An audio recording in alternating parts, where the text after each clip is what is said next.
an annual event where the region's top winemakers produce a one-of-a-kind wine that tells the story of the season in just one sip.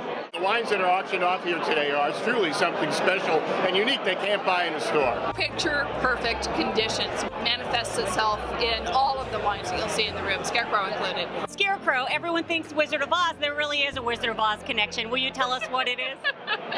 Yes, this property was first established by J.J. Cohen, who was the executive producer at MGM, and one of his efforts was the Wizards of Oz. So, yes, there's a little magic in this wine, too.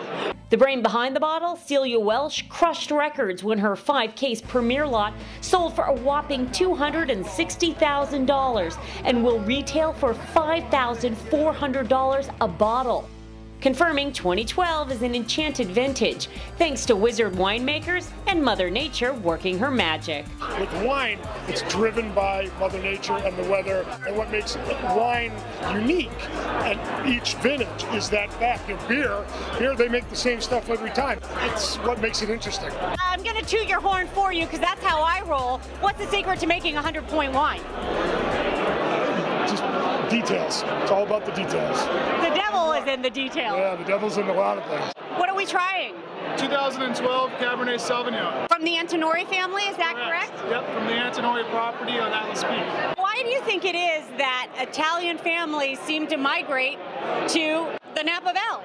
I think they love the Napa Valley, the terroir here. I think in a lot of ways it reminds them of home. And they certainly love the California wine business, the potential here. 2012, 2013 paralleled each other. Both great vintages, fabulous.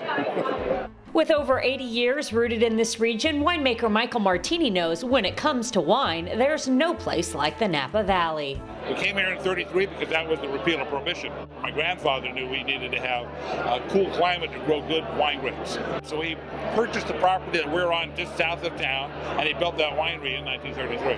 And you got to tell me, how much did he pay for it in 1933? The whole thing, bought, paid for, built, was $3,000. I was weaned on Louis Martini wines that my grandfather and my father made, you know, so that's in my brain. So when I make wine, that's part of the image I'm making it for. Do you have a cheers or a toast or something that you say in your family? I'd rather have a bottle in front of me than to have a frontal lobotomy. I'd rather have a bottle in front of me than have a frontal lobotomy. Cheers! Say that 3 times after a bunch of wine, huh? 90% of the wines here are from the 2012 vintage, giving wine enthusiasts a sneak peek at the season before these wines hit the market.